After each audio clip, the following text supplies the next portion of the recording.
On October 9th, 2020, Jennifer Faith and her husband Jamie stepped out of their home to walk their dog as they did every morning. Shortly after leaving, an unknown male approached the couple and shot Jamie 8 times. A nearby camera was able to pick up sound from the attack.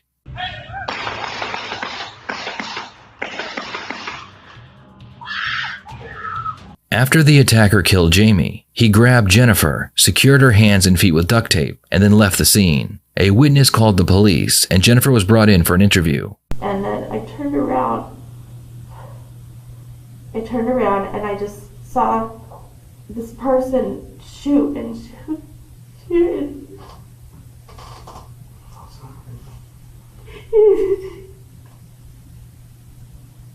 I couldn't believe, I didn't know.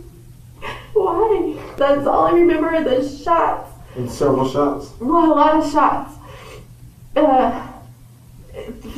5, 6 maybe, I feel like. Mm-hmm. And he just kept going, and like, was stopping. The birds turned and like just dark eyes and coming toward me, and so I yelled no, and I had the dog, and I started to run, and he tackled me to the ground, and I stopped, ran, and he was hitting my face, and kept trying to turn me over, and he hit my side and back and hitting, and then tried to turn me over, and he's grabbing my arms and trying to take my rings, and then all of a sudden I saw a flash of it was silver, the gun was silver. Mm-hmm. And then he pulled out a roll of duct tape. From his pants, or? I think it had to have been, I think, or I don't know. He just had it. And he tied my tape in my hands. So, and then I don't know what happened. I remember screaming. So as soon as you start screaming, so he just got up and went away? Did he do it? No, I was screaming the whole time. He was like trying to attack me the whole time I was screaming. Mm-hmm. And I don't know what happened that he went away. I don't know. He taped my hands, mm-hmm. and then all of a sudden he was just gone. Did you see what he had on? So I remember a bright blue, like brighter than that color, surgical mask. Mm-hmm. He's my best friend, and such a good relationship and marriage, and we traveled together, we had all these plans. We have a cruise booked into 2022. We just booked it with our best friends. Jennifer was told to go home while the police investigated her husband's murder. While she waited, Jennifer was interviewed by the local news, and she begged the public for help in finding her husband's killer. She also made sure to promote her GoFundMe, which raised almost $100,000. It's been horrible, devastating. I teeter between completely heartbroken and completely devastated every day. If you know what happened, I need that for closure. I need to make some sense out of this. The witness who called police was able to take a picture of the killer's truck, but the license plate had been removed. What stood out was a white letter T on the rear driver's side window. With little else to go on, the detective decided to go through Jennifer's phone. At first, nothing unusual appeared, but as he dug deeper, he found an old message Jennifer sent to a friend. In this message, she claims to have been emotionally cheating on her husband with a man by the name of Darren Lopez. Darren was ex-military who had served 6 tours in Iraq. He had suffered a traumatic brain injury on his final tour, which resulted in him being medically discharged from the army. DMV records showed that Darren owned the exact same truck the killer drove away in, so the detectives used a drone to scan Darren's property. The drone was able to locate the black truck, which had the same white T on the rear driver's side window. The investigators obtained a search warrant for the home, and inside, they found the blue mask and the murder weapon Darren used to kill Jamie. Darren was arrested and brought in for interrogation, but he immediately asked for a lawyer. He was then booked on first-degree murder and sent to the county jail. Now that he had more information about the case, the detective decided to bring Jennifer back in for another interrogation. You know, and I'm gonna tell you, Jennifer, we're gonna get real deep today, okay? Okay. So I want to make sure that, you know, I don't want you to take offense to something I say because, hey, that's where we gotta go. No, Okay. I understand. So you and James, y'all walk out the house. You and James, y'all walk out the house. All right. Did you say anything to him? What were your last words to him? The only thing I can remember, and I know I shared this with you before, is we goofed around in the morning. We had that kind of fun relationship. So I just remember messing around with him in the bathroom. He was trying to brush his teeth and I was smacking his butt and just playful. And I just remember him saying, "Oh, so that's how it's going to be today." And I'm like, "Yep." Okay. Yeah, so what was happening was Jamie was walking backwards and he kept going forward. So I'm Jamie. Yeah. I'm walking. So Back further. Okay. Right there. And So- he was just this way. It's Shooting, walking, not running, walking toward him. Okay. And I was just watching, my eyes were on Jamie. I was just watching the fire shot, like the gunfire. Yeah. After he shot Jamie, what happened? He turned around and looked at me, and just that look, and I knew for sure he was coming after me. And so I said no, and I turned around, and I had Maggie, and I turned around and I tried to run up the driveway because I was in my head. I was thinking if I can get through my back gate, and he tackled me and just started punching. I saw a flash of the gun, and it flashed through my head that What color was the gun? silver. Okay. And it flashed through my head that he was going to hit me with a gun. I thought he was going to hit me with a gun. And he just didn't. He kept pulling at my fingers, and I kept rolling over, and then he was hitting the side of my face, and he'd roll me back, pull my shoulder, roll me back over, hitting, trying to take my rings. And then all of a sudden, like duct tape, and he taped my wrists together, and then I don't know what happened, but he just stopped, and he went to the truck. You and your relationship. I know we spoke about your relationship before. All right. You described your relationship as you guys being the best of friends. Oh, yeah. All right. You guys were, as far as like your relationship. Still very much in love, so yeah. Never any signs of unfaithfulness in your relationship. No. What about yourself? I've always been faithful. So, and that's what I'm saying. We want to make sure, Jennifer. Yeah. Okay. So there's nothing. I mean, if there were anything, I mean, that's where we can, you know, hey, I need to know. know. You know what I mean? I know. Because these things you think about, you just walking outside your house. Right. Right.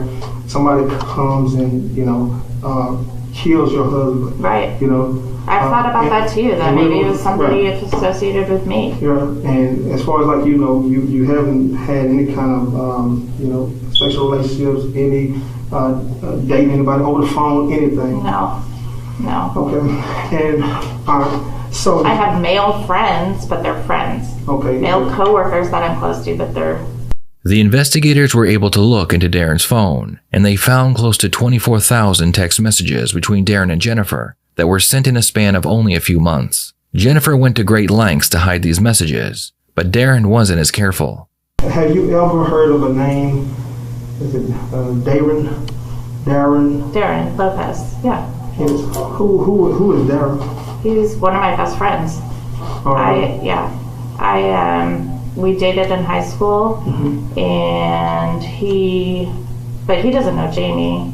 I haven't seen him, and I mean, we talk on the phone every day at this point, but we dated in high school, and then we dated like 3 years into college. Okay, so how long, so when did you meet Darren? 1986. I know the last time I saw him was August of 93. August of 93? Yeah.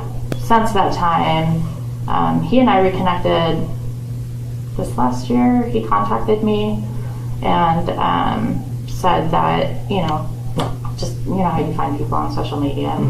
And so Jamie was still alive? Yeah. Okay. Yeah. Before COVID, so I want to say maybe January, February. he's going through a messy divorce right now. So that's why we've been talking a lot. Okay. When did you guys start actually just communicating a lot? Pretty much right away. But I haven't physically seen him either. Right. So as far as like the conversations that you guys had, what type of conversation? Because you know, and I want to make sure, Jennifer, and this is where I want to make sure that me and you are on the same page. Are you suspecting him of something? Well, you know, we'll get there. We'll okay. get there. And I want to make sure that we're on the same page, Jennifer. And I'm gonna tell you, because love will make you do some crazy things. You hear me? Yeah. Love will make you do some crazy things. Before Jamie died, as far as like the relationship that you and Darren had, right? How was that? How was it? Was it strictly on a friendship level, or was there any kind of talk, intimate talk, or anything like that? There wasn't intimate talk. I mean, definitely Darren and I had said, oh gosh, these are rekindling old feelings. And Jamie and I had a conversation about that too. And Jamie was, kind of like, this is really different for us. This is new. And so, that's just not me. That's not my MO. It's not anything I wouldn't want to hurt Jamie in any way, shape, or form. And those are feelings from the past.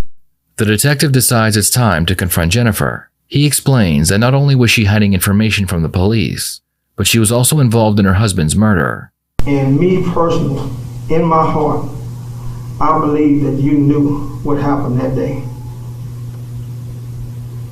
I really do. Jennifer, you said that there was no connection. I asked you earlier if you were having an affair or were cheating on Darren. On Darren, no. Not Darren, I'm sorry, but on Jamie, right? You told Tina that he has a 5-year plan on how y'all are going to be together. So, go ahead. Yes, at the beginning, and that's what I told you, the emotions were very strong. And that's what he had said initially, is that once Hope, his youngest daughter, had graduated high school, maybe we could figure something out that made sense for all of us, that kind of thing. But I put a stop to it. All right. So between October 9th and November 25th, you guys had communicated over 24,000 times, and 13,644 times were text messages. That's a lot of times for somebody who's just been friends. And then let me tell you. Well, and I said that he's one of my best friends, and I'm helping him with his kids and stuff right now too. Jennifer, you can call it what you want, but you're a married woman. You hear me? Ain't no way in the world that I'm gonna talk to some other woman that many times throughout the day. Not only that, Darren has a Nissan Titan pickup truck. Okay, we've been all the time. This whole time we've been thinking that it was a Texas Ranger sticker. Yeah, what is it? But you know, just like I know, where is Darren from? Tennessee. Right. It's a Tennessee sticker? This whole time. Is it the same color? Same black, same everything. I'm feeling like you tried to play me. I'm not. Yes, I did. And that's the way I feel. I feel like you tried to play me, that you're trying to play me, and this whole time you knew, because I have proof right now that Darren was actually out there at your residence during that day. How? Even your Ring camera, when I asked you, what did you say? We saw that guy on your camera at 2:38 that morning. Yeah. Who did you tell me that was?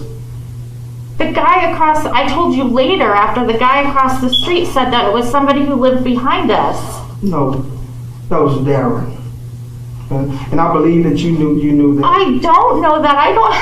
It doesn't even look familiar. Jennifer, I'm gonna tell you even better. How do you know for a fact it was him? I have proof to know that he was there. We sat there and we told the world. We told everybody. I know. We sat in front of his parents. We told them. Because I wanted to find the person. But the same guy that killed your husband, Jennifer, is the same guy that you're communicating with every day. You had over 24,000 text messages and calls. 24,000. I don't work. He's retired. We talk throughout the day. Jennifer, besides the point, this guy killed your husband. How do you know that? Because I have proof. And guess what? Darren right now is currently in jail, locked up for murder right now. Oh my God. So my main thing is right now, what is he gonna tell me? Okay, why would he kill this guy? I don't know. I even read it doesn't even make sense. We haven't even seen each other. I have proof there's a possibility that he came down there, that you guys did see each other. We've never seen each other. At the memorial, it's a possibility I have the information that he came to the memorial. Oh my God, no, you're so wrong. Okay. You're so wrong. But I'm gonna tell you like this, Jennifer. I know that Darren committed this offense. I know that Darren killed your husband. He told you we have a 5-year plan. He said we have a 5-year plan on you guys being together. And then the thing about that was at the very beginning when he was expressing that he still had loved me, all of that stuff, and we were like caught up in old emotions, but I put the brakes on it. But you didn't put the brakes on it because you're still talking to this guy. How could you talk to somebody that you know that killed your husband? I didn't know he killed my husband. I still don't know that he killed my husband. I wouldn't do that. Jennifer, why would I do that? And that's the question I have for you. Because think about it. Jamie and I were so in love. Ask anybody about our relationship. Trust me, I did. If you know, my main thing is, this guy, he works every day, right? He worked every day. He provided. He took your daughter in. Yeah. As his own. Gave her his last name. Yeah. What do anybody have against Jamie? Why do anybody want to kill him? My biggest thing is, if you were so in love with Darren, just dump the guy. I wasn't. Just tell him, hey, it's over. I was in love with my husband. Jeff, a lot of the things he has never said that he was jealous of Jamie. He said in a text message that he was jealous of Jamie and always figured you to be his woman. He's never said. Show me, because he's never said that. Okay. And if you're so convinced, why even bother listening to me about all these other people who I thought might have something to do with it? Do you know how much I've been racking my brain? If you knew this all along. I know Darren killed your husband. I just can't even wrap my brain around that. I know. To where I can even put him on the street during the same times. Same. You gotta understand. There was so much groundwork, so many resources utilized in this investigation. Where I can tell you from the day he left to the day he came back came to Dallas, where he stopped at, to even going back to his residence in Tennessee. It just doesn't make sense. And Jennifer, this is another thing too. You knew what kind of vehicle Darren had because you even researched a different type of vehicle for him. Because you got to think about it. I did. Jennifer, you got to think about this. When you first gave me consent for your cell phone when we were in the hospital. Yeah. Okay. The thing that I'm having a hard time to believe is that everything on Darren's phone, the text messages, the calls. Oh, I told you over 24,000 times. Right. It wasn't consistent with your phone. So that led me to believe that you deleted a lot of the text messages that were inside that phone. So the communication that you had. But I've deleted a lot of people's text messages. I even deleted Jamie's text messages because my phone kept freezing. But you got to think about it. If you guys are talking every day, texting every day, if you are telling me, and based on the proof and evidence that I have, saying that, hey, I'm communicating with this individual every day. We're talking about the guy who you said, and you told Tina, he has a 5-year plan on how we're going to be together. I have text messages between you and Darren talking about the intimacy level, or how he's going to hold you, how y'all going to get physical. I have those things. These are recent. But why would that constitute killing my husband? Because, and that's what I'm here to say. Like I told you before, why not just tell him, hey, I don't want to be with you no more, Jamie? I've been married twice before. Divorce is not out of the realm of my possibilities. So, but why kill Jamie? Why kill him? Exactly. I don't understand that. Was it Darren's the one going through the struggle? Darren right now, Darren has a debt and Darren's behind on his bill. Water not even on. I know a lot about His Darren. water's not on? I'm just telling you right now. There's a lot of things right now that Darren has going on with himself, but I know wasn't about the money. I know about the MetLife insurance policy. I know about the other insurance policy. Yeah, My main thing is you even have a GoFundMe, all right? That over $70,000. Okay? Yeah, that's what I'm living off of. So my main thing is, why not just tell Jamie, hey, I don't want to be with you no more. But me, the way it's looking, because The life insurance policy is a drop in the bucket compared to what Jamie made every year. That's like, okay. if you're thinking that's a motive, you're barking up the wrong tree. But I'm just saying, so what is the motive? There isn't one. Not on my end. Why kill the guy? Why, you know what I'm saying? Oh my God. Then you just say, hey, easily dump him. Because we know that Darren's in a financial bind right now. So that, I mean, this is your high school sweetheart. Jennifer, this is your high school sweetheart. This is the guy that you dated in high school. This is the guy you dated in college. And I broke it off with him. And this is the guy that you told Tina that you guys were planning on getting married. But guess what? He ended up leaving off. I know. You see what I'm saying? I need We were talking. Okay. Interview's done. Okay. Hold on 1 second. We'll walk you out. Give me 1 second, okay? Where's my Oh, she got her phone. Jennifer was arrested and charged with tampering with evidence for deleting the text messages off her phone. The investigators then looked into her computer, and they found hundreds of emails between her and Darren. These emails were the final piece of the puzzle, and they showed investigators what really happened.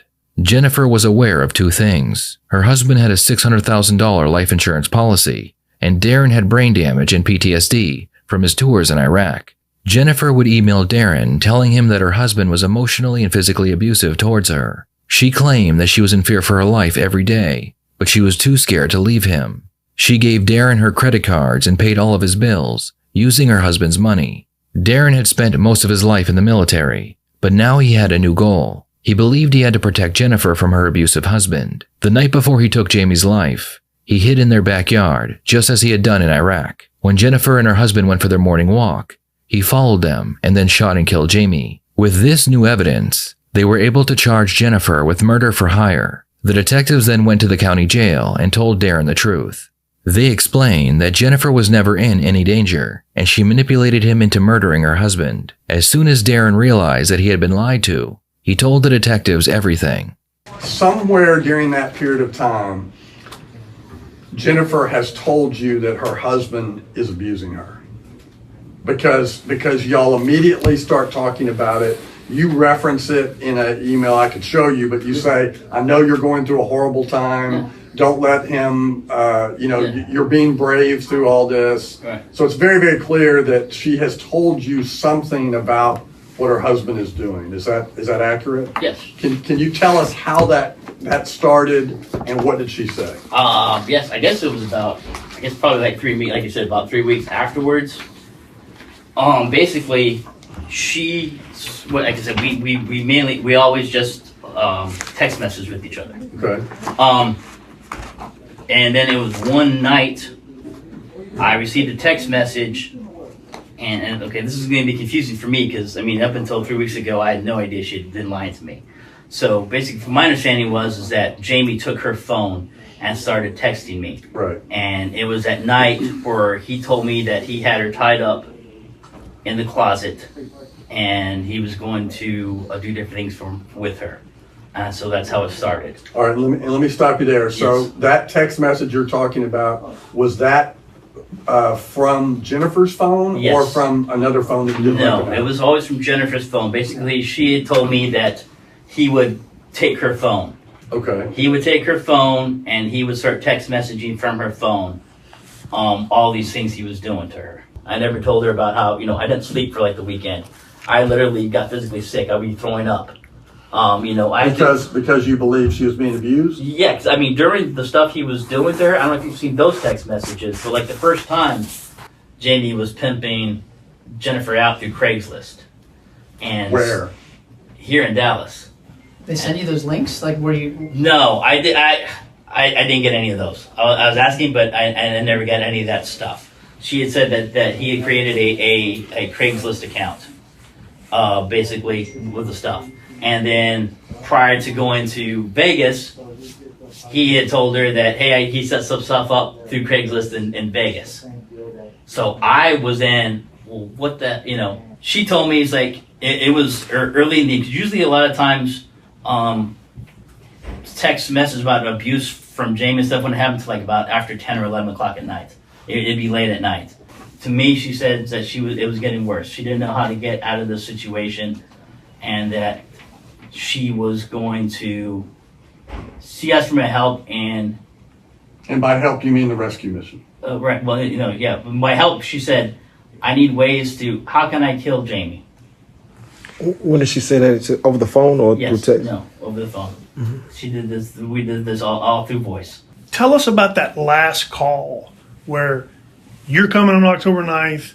It's going to happen finally. I'd never had a date set up. We had talked about, like I said, with the stuff. And so then I said, well, I came up with a couple, plans. Like I said, how do you do an ambush, And then it's like, where is he always? Because, they weren't working at the time. So he was never leaving. They were never leaving the house and stuff like that. So the only time that he was basically leaving the house was with her was to walk they would always walk Maggie in the morning time frame. And they always took the same route and stuff like that. When I brought it up, it's like, well, the best thing to do, if I ever did a rescue mission, it's like, I would need to know where it is and stuff like that. And then so. Like, did she know it would take place as they're walking the dog? Yes. Did she know that you would come upon her, push her down, and duct tape her hands? No. She didn't know any of that? No. Did she know on October 9th, 2020, when she walked out that door with her husband to walk the dog, that he would not be coming back? I would have to assume yes. Like I said, me leaving Thursday saying, hey, I'm going to Greg's house. I'll talk to you on Friday. That was the code for you. That I was going to be there. So you hear them come out, start walking south on Waverly, and tell us what happened. I had just made the decision that basically it was a rescue mission. It was a military in extremis rescue mission, basically where the target had to be, to save the hostage, the target had to be eliminated. So that's all I did. He came back in, I came out from the backyard, I got him in my sights, and I started opening fire. What did he say? Nothing. I've had men die in my arms before. The human body can take a lot. So if you're looking at why I shot him so many times is because I didn't want him to suffer. What I want you to know, I appreciate you being here today, but that's a totally innocent man. I know. Totally innocent. Now I know that. In the end, Darren was sentenced to 60 years in prison for killing a man he believed was abusing Jennifer and selling her body on Craigslist. Jennifer received life in prison without the possibility of parole for her part in the crime. What are your thoughts on this case? Should Darren have received more or less time? Please share your thoughts in the comments below.